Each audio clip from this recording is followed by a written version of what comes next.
Aix-les-Bains et autour du lac du Bourget, Radio Grand Lac, la radio de l'identité locale. Carnet de voyage, le monde à portée de voix avec Jessica sur Radio Grand Lac. Bonjour à tous, bonjour à toutes, bienvenue sur Radio Grand Lac, c'est Jessica. On est ensemble en ce vendredi 14 février. Sans surprise puisque on le voit, on l'entend partout et si vous l'avez loupé, gare à vous, j'ai envie de dire. Aujourd'hui, nous fêtons les Valentins, Valentine. Alors déjà, bonne fête à tous ceux qui portent le prénom Valentin, Valentine.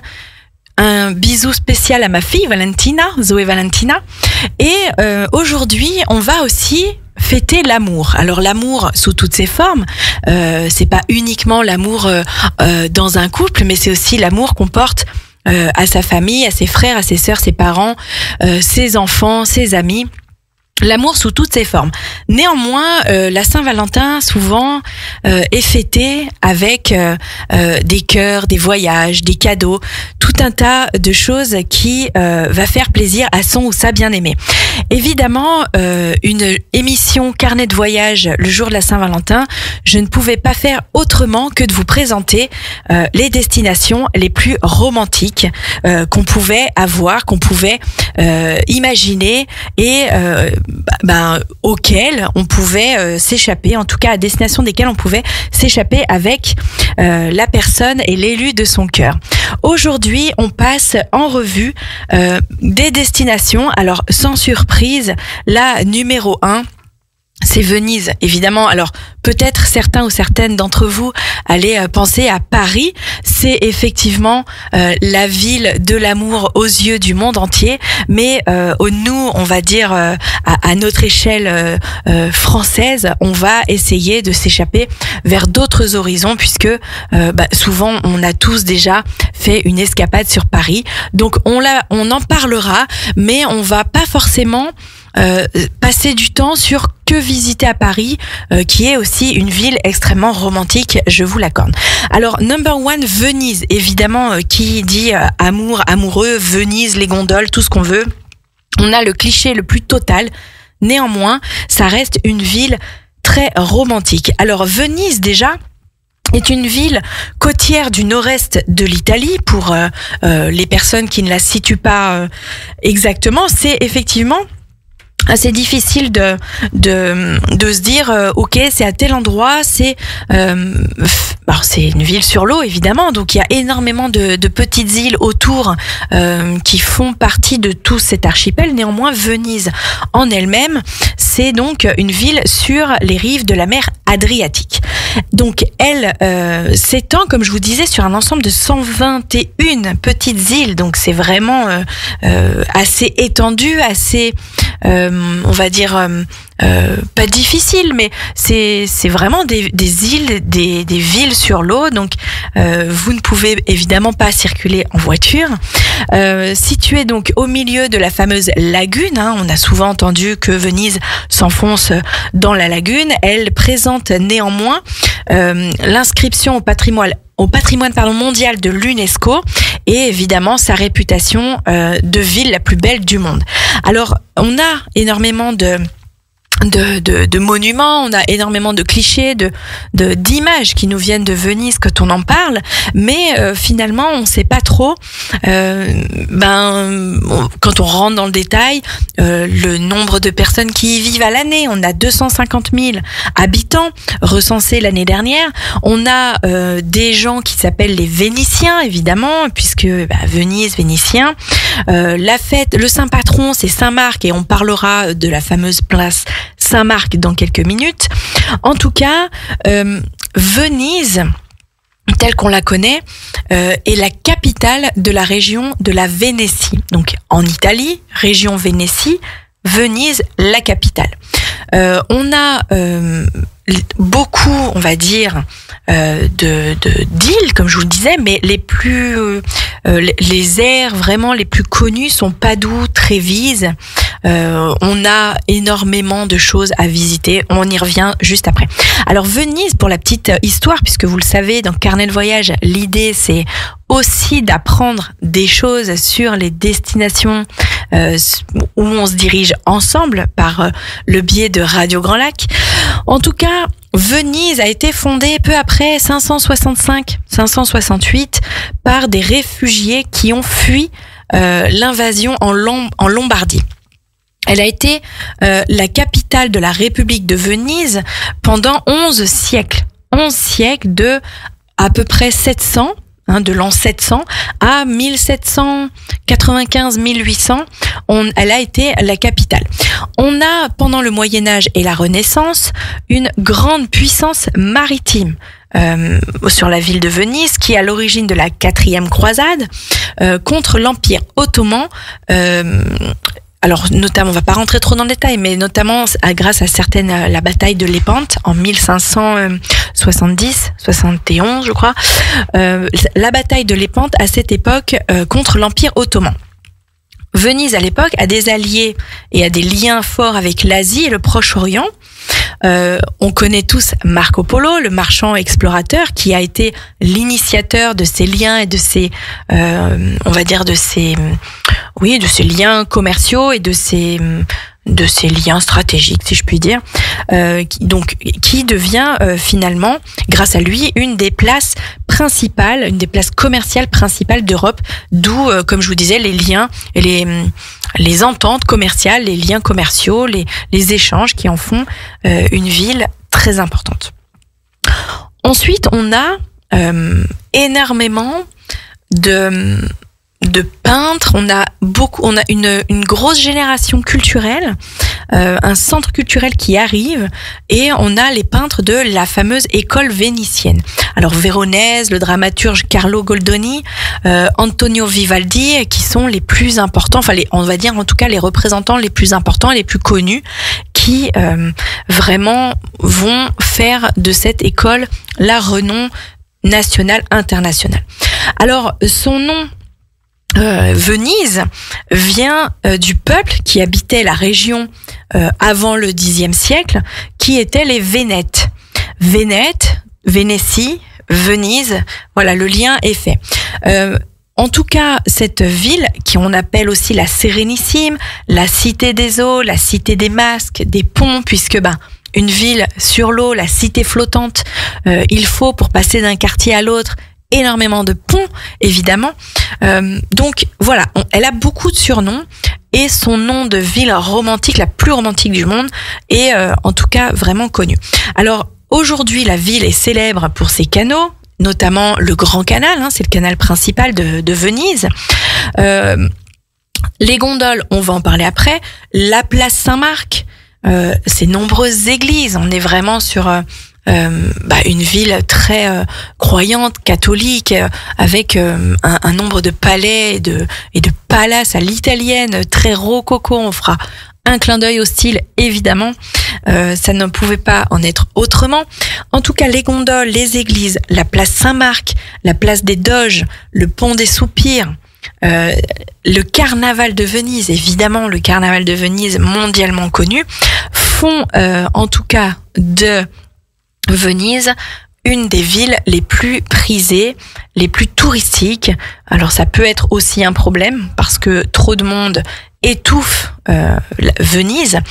En tout cas, voilà, c'est vraiment une destination incroyable si vous voulez.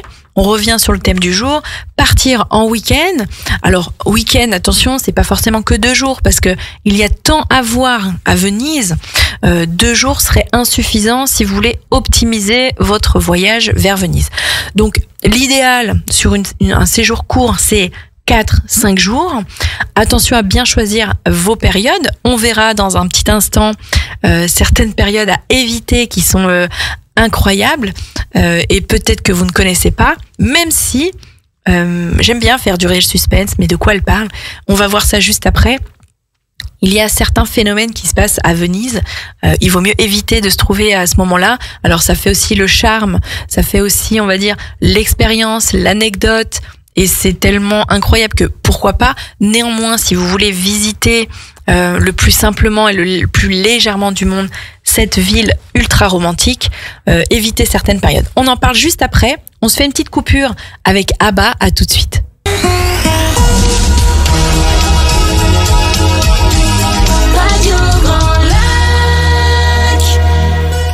Carnet de voyage, le monde à portée de voix avec Jessica sur Radio Grand Lac.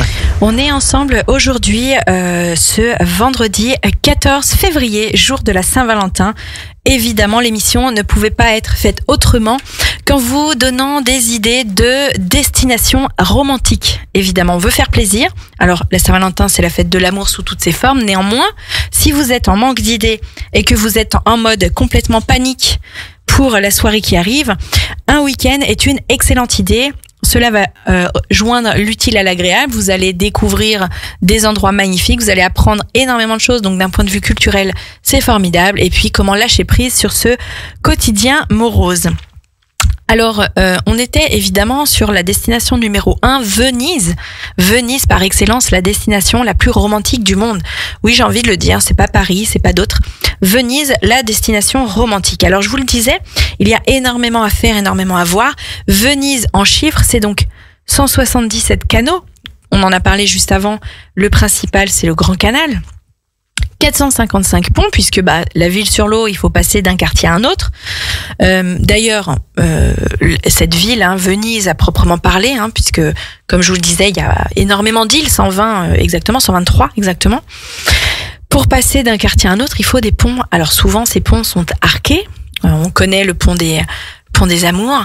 La plupart du temps, ils sont arqués pour laisser passer les bateaux, les gondoles, puisque c'est le principal moyen de déplacement sur ces îles, en tout cas, destination Venise. 123 églises, on en parlait aussi, pour vraiment visiter, découvrir cet endroit incroyable. Alors moi, je vois toujours le côté architectural, le côté culturel, le côté c'est incroyable tout ce qu'il y a à voir. Donc voilà pourquoi je vous parle de ça. Alors, il y a, comme je vous le disais, sur Venise, 6 quartiers. C'est souvent une destination qui est assez complexe à comprendre parce que, comme je vous le disais, Venise, c'est pas comme quand on dit on va à Rome. On verra en numéro 2, évidemment, on parlera de Rome puisque c'est aussi une destination très romantique. Alors, c'est un hasard complet, évidemment, que les 2 premières villes que j'ai choisies soient en Italie. C'est un hasard complet, évidemment, il n'y a aucune préférence de ma part. Néanmoins,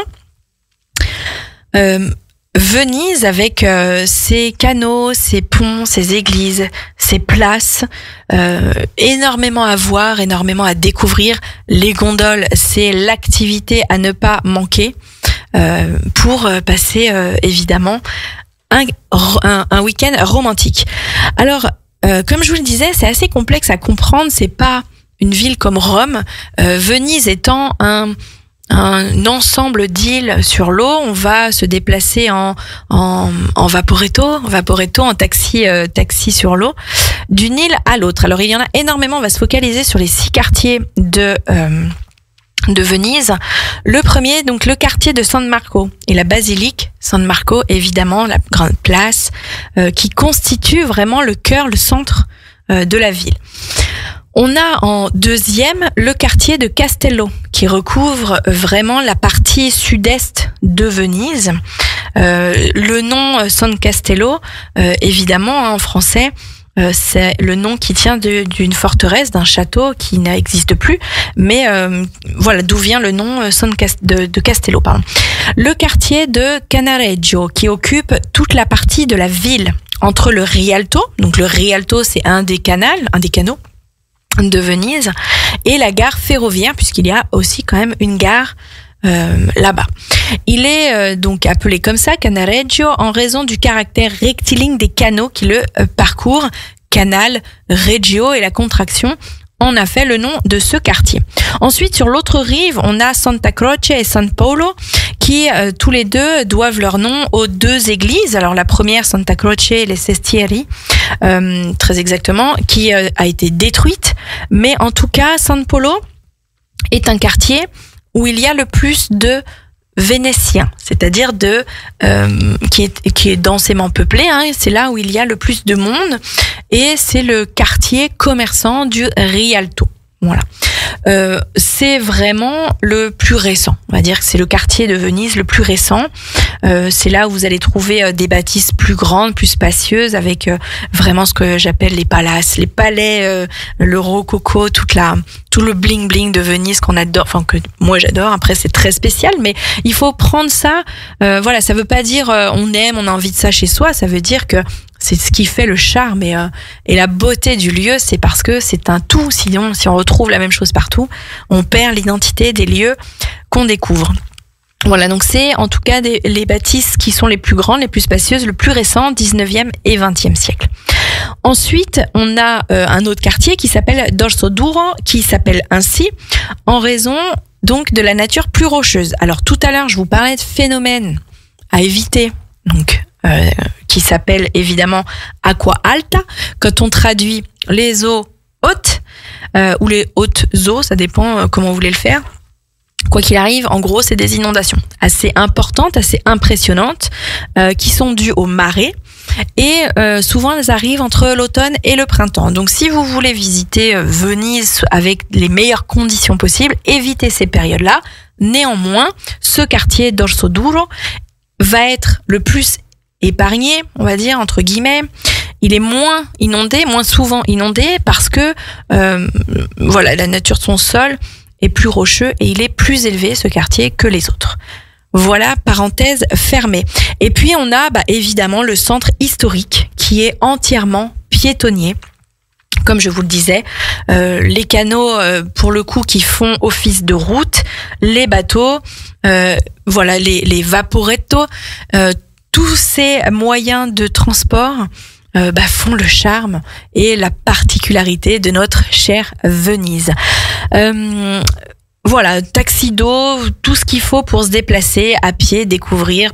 Profitez-en quand il y a du soleil, quand il fait pas trop chaud, quand il y a pas des saisons touristiques trop importantes, parce que sinon ça peut vite être beaucoup moins romantique, beaucoup moins sympa. Voilà, number one, c'est donc Venise pour cette destination romantique du jour. On va passer à la numéro 2 parce que je parle beaucoup et que l'heure tourne.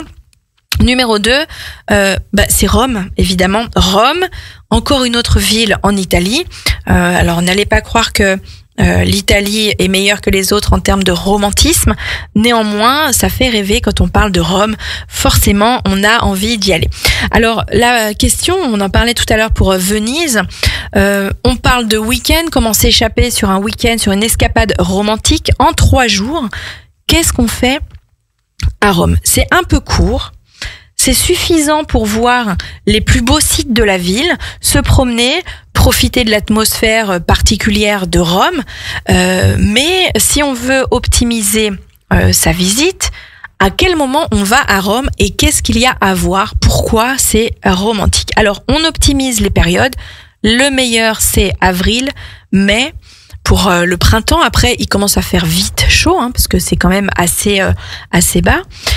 On a aussi les mois de septembre et d'octobre en automne, puisqu'on va éviter aussi des périodes chargées touristiques. Donc, on évite la chaleur et le monde. Donc, au printemps et en automne, à la rentrée, hors période scolaire. Évidemment, ça c'est un peu valable pour tout, mais sur des villes comme celle-ci, voilà, c'est très important, en tout cas, de prendre ça en compte. Alors, vraiment, on a une ville touristique, une ville chargée d'histoire. Qu'est-ce qu'on peut apprendre aussi à propos de Rome? C'est la capitale de l'Italie déjà, évidemment. Alors vous allez me dire, tout le monde le sait, mais Rome, c'est la capitale de l'Italie. C'est une grande ville qui a une culture, qui a une architecture, qui a énormément d'attraits artistiques, datant de presque 3000 ans et qui rayonnent, qui sont connus dans le monde entier, évidemment. On a des ruines romaines, on a le Colisée, tout le monde connaît le Colisée, j'espère que tout le monde connaît le Colisée. En tout cas, pas que tout le monde soit déjà allé au Colisée, mais le connaisse déjà, de visualiser de quoi sommes-nous en train de parler. On a vraiment aussi une ville qui est le siège de l'Église catholique romaine, la cité du Vatican, la basilique Saint-Pierre, les musées. où on a énormément de chefs-d'œuvre artistiques. Alors évidemment, je peux pas vous parler d'une ville sans vous parler d'art et d'architecture, c'est évident. On a évidemment la basilique Saint-Pierre, musée du Vatican, et puis on a la chapelle Sixtine avec la fameuse fresque qui est peinte par Michel-Ange. Tout le monde, j'espère encore une fois, sait de quoi je vous parle. Alors le Colisée, en quelques mots, parce que c'est un des sites touristiques à voir si vous vous rendez à Rome. Le Colisée, qui est à l'origine un amphithéâtre flavien quand même, c'est donc un immense amphithéâtre qui est situé dans le centre de la ville. Alors j'ai déjà entendu des personnes qui se demandaient si en allant à Rome même, le Colisée était à Rome même ou autour. Souvent on a comme ça des sites touristiques qui sont affiliés à un nom de ville mais qui sont pas dans la ville. Là pour le coup c'est le cas. C'est dans le centre de la ville de Rome. C'est le plus grand amphithéâtre jamais construit dans l'Empire, au temps de l'Empire romain. C'est vraiment... alors, on a fait des émissions dans Tendance Déco sur certaines prouesses, on va dire, architecturales, quand on est passé, par exemple, des basiliques romaines aux basiliques de style gothique, des églises de style gothique. Là, pour le coup, c'est une des plus grandes œuvres de l'architecture et de l'ingénierie romaine. C'est extraordinaire. C'est vraiment phénoménal. Dimension du Colisée, longueur 187 mètres, largeur 155, hauteur 50 mètres. Donc quand vous êtes, alors il est en partie détruit, mais quand vous allez vous trouver, parce que je vous souhaite d'y aller, quand vous vous trouverez devant ce monument incroyable, évidemment on ne peut qu'avoir les yeux grands ouverts. Donc un site incontournable à voir à Rome, la deuxième ville la plus romantique à voir en ce jour de Saint-Valentin, le Colisée. Je vous propose de faire une petite coupure pour assimiler tout ça. Je vous retrouve juste après. On continue de voir ensemble ce qu'on découvre à Rome. À tout de suite. Vous écoutez Radio Grand Lac sur le 92.1 FM. Carnet de voyage, le monde à portée de voix avec Jessica sur Radio Grand Lac. On est ensemble sur Radio Grand Lac, c'est Jessica, 92.1 et votre émission Carnet de voyage vous fait partir vers d'autres horizons. Alors aujourd'hui, en ce jour de 14 février, la Saint-Valentin, il était obligatoire de parler des villes les plus romantiques pour s'évader sur quelques jours avec l'élu de son cœur. On a vu numéro 1, Venise. On est en train de parler de Rome avec pour monument principal incontournable, évidemment, le Colisée. Alors Rome, pour le petit clin d'œil historique lié à cette ville, comme je vous le disais tout à l'heure, c'est donc la capitale de l'Italie. On est sur une ville qui est située au centre-ouest de la péninsule italienne. On est près de la mer, au bord de la mer Tyrrhénienne, et on est évidemment d'accord que c'est une ville extrêmement peuplée, pour pas dire la plus peuplée d'Italie, et puis aussi, incroyable, la plus étendue, la 3e ville la plus étendue d'Europe. On a vraiment une ville, une aire urbaine qui est énormissime. On recense 4 350 000 habitants. En 2016, alors autant vous dire que ça a dû changer depuis. On est sur une ville qui s'étend sur 7 collines. On ne rentrera pas dans les détails, on manquera trop de temps, mais sur 7 collines. Et on est, pour en tout cas l'embouchure du Tibre, qui est extrêmement connue, la ville donc qui se situe proche de cette embouchure. Elle est divisée en 22, ce qu'on appelle des rioni. On a vraiment une ville très particulière. Elle est aussi connue pour être, pour avoir au sein de Rome, il y a la cité-État du Vatican qui est vraiment à part, qui a son identité à part entière et dont le souverain est le pape, évidemment. C'est vraiment la seule ville au monde qui a au cœur d'elle-même un État indépendant, un État indépendant, souverain. Voilà, c'est unique. Il y a vraiment que Rome qui présente ceci. Alors, les monuments, comme je vous le disais, à voir si vous partez quelques jours à Rome, sur par exemple 3 jours, on peut faire le Colisée, le monument à Victor Emmanuel II, la place de la République, le château Saint-Ange aussi, que vous pouvez aller visiter. Incontournable, absolument, puisque c'est, on va dire, la photo numéro 2 dès qu'on parle de Rome, ou qu'on fait une recherche d'un week-end, un voyage à Rome, on voit le Colisée et la fameuse fontaine de Trévi. Incontournable, n'oubliez pas de jeter une pièce et de penser à moi. La basilique Saint-Pierre, aussi, que vous pouvez visiter lors de votre escapade à Rome. Voilà, on est sur l'essentiel de Rome. Il y a énormément de choses à dire, donc on verra peut-être sur une autre émission comment rentrer plus dans le détail des plus grandes villes d'Italie, par exemple. Ça peut effectivement être un des sujets à développer. Alors, numéro 1, Venise, numéro 2, Rome, numéro 3, j'avais envie de vous parler de Bruges, qui est, on reste un peu dans le thème, mais la Venise du Nord. On appelle ça la Venise du Nord, Bruges. Je ne sais pas si vous êtes déjà allé à Bruges. J'ai déjà eu l'immense chance d'y aller avec ma famille, que je salue et que j'embrasse en ce jour de Saint-Valentin. En tout cas, visiter Bruges, c'est incroyable. Alors déjà, si vous êtes fan des canaux, si vous êtes fan d'architecture et si vous êtes fan de chocolat, je vous garantis que c'est un endroit à voir, puisque je pense que vous avez tous les maîtres dans le centre. On va parler après de la place, etc. Mais vous avez énormément de boutiques de chocolat. Évidemment, vous êtes en Belgique, donc Bruges, le chocolat, forcément, c'est lié. Les gaufres, voilà. Donc si vous êtes fan d'architecture, fan d'un peuple extrêmement gentil et accueillant, et puis gourmand, Bruges, voilà, ça rassemble les trois. Donc je vous invite fortement à découvrir Bruges. Alors, Bruges, c'est assez particulier, mais c'est la capitale de la Flandre occidentale, qui se trouve donc au nord-ouest de la Belgique, et comme je vous le disais, qui se distingue aussi par ses canaux, ses rues pavées et ses bâtiments médiévaux. Il y a donc un petit port qui est un centre important pour la pêche, le commerce, notamment à l'échelle européenne.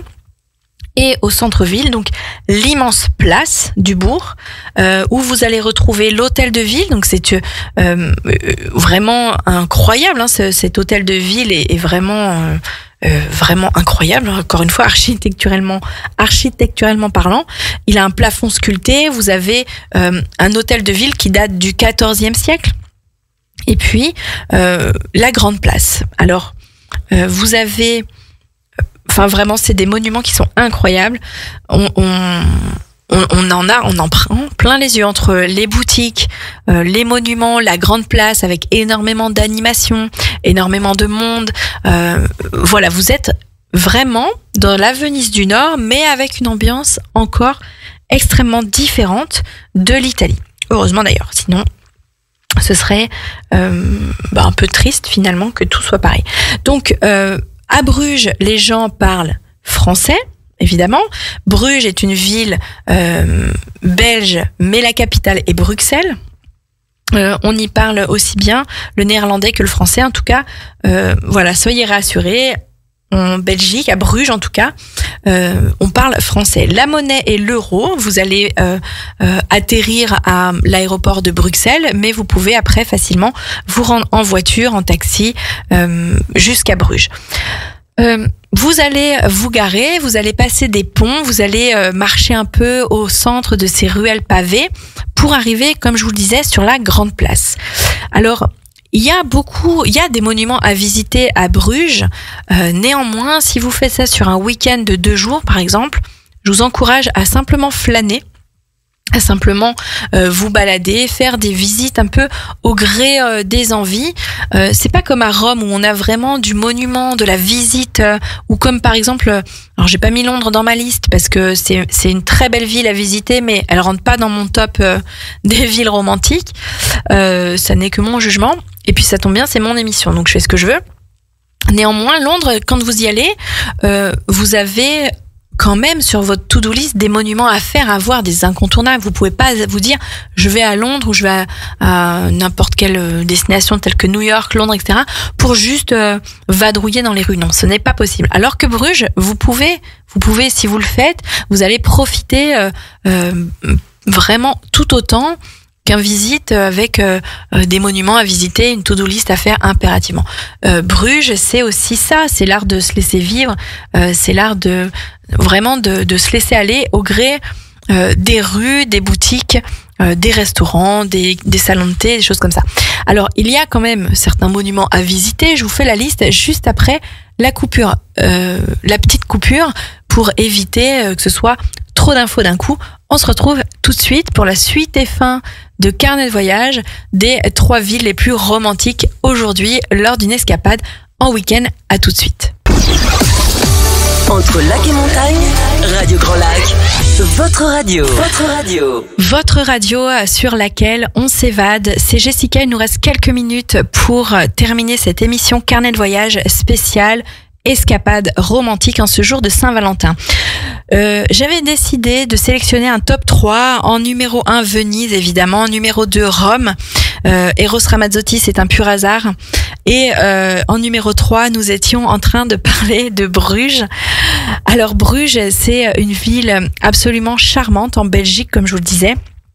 Et vous pouvez évidemment y aller le plus légèrement du monde. C'est ce que je disais juste avant la coupure, en vous disant on va profiter simplement de ralentir le quotidien. On va se promener. C'est la Venise du Nord, hein, finalement, vraiment. On peut se laisser aller au fil des petits ponts, des canaux qu'on retrouve aussi à Bruges. Et puis il y a quand même des choses à voir. Si vous allez à Bruges, vous avez le quai du Rosaire, vous avez la place Burg, la place du bourg, hein, finalement le grand bourg, le quartier Anse. Alors vous avez un lac romantique aussi à Bruges, je vous en parle juste après, mais j'ai envie de dire que l'endroit incontournable vraiment, c'est la grande place, la market place.